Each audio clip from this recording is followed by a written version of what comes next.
जी, आपका नाम और कौन से विषय में आज प्रोग्राम कर रहे हैं? मेरा नाम मोहम्मद ईसा बंदे इलाही है, प्रमुख जामिया मस्जिदुल उलूम कोसंबा। आज गणतंत्र दिवस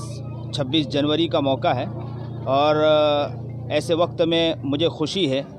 कि एकता युवक मंडल के प्रमुख अब्दुल जब्बार भाई ने आंगनवाड़ी उमरवाड़ा के अंदर एक बेहतरीन प्रोग्राम का आयोजन सिर्फ इस बलबूते पर किया है, इस बिना पर किया है कि यहाँ के आंगनवाड़ी की बहनों ने और मैडमों ने बहुत अच्छी कोशिश की। जो अभी महामारी कोविड की चली है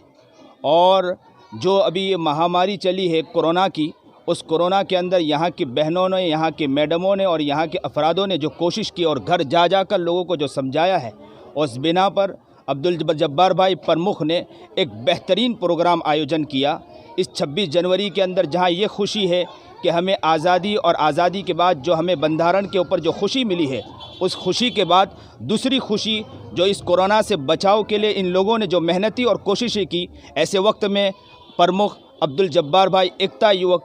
मंडल के ने कोशिश की है। बहुत मुबारकबाद, मैं इनके भी मुबारकबाद पेश करता हूं कि इन्होंने ऐसे वक्त में बहुत से अफरादों को बुलाया, ख़ास करके जो मैडम PI चौधरी और इसी तरह हेड ऑफिस बे शिकारी साहिब इंस्पेक्टर साहब और तीसरे नंबर पर डॉक्टर विजय पटेल को, और इसी तरह हमारे मेहमान और भी है मौलाना यहिया साहब साउथ अफ्रीका से तशरीफ़ लाएँ, और इसी तरह मौलाना इरफान अभी ये भी तशरीफ़ लाएँ, और भी बहुत सारे मेहमानों को उन्होंने दावत दी है। बहुत मुबारकबाद है, बहुत मुबारकबाद है। मैं फिर मुबारकबादी पेश करता हूँ अब्दुल जब्बार भाई का भी, और जिन लोगों ने इस कोविड के अंदर मेहनतें की है, कोशिशें की है, उनको भी मैं मुबारकबाद पेश करता हूँ।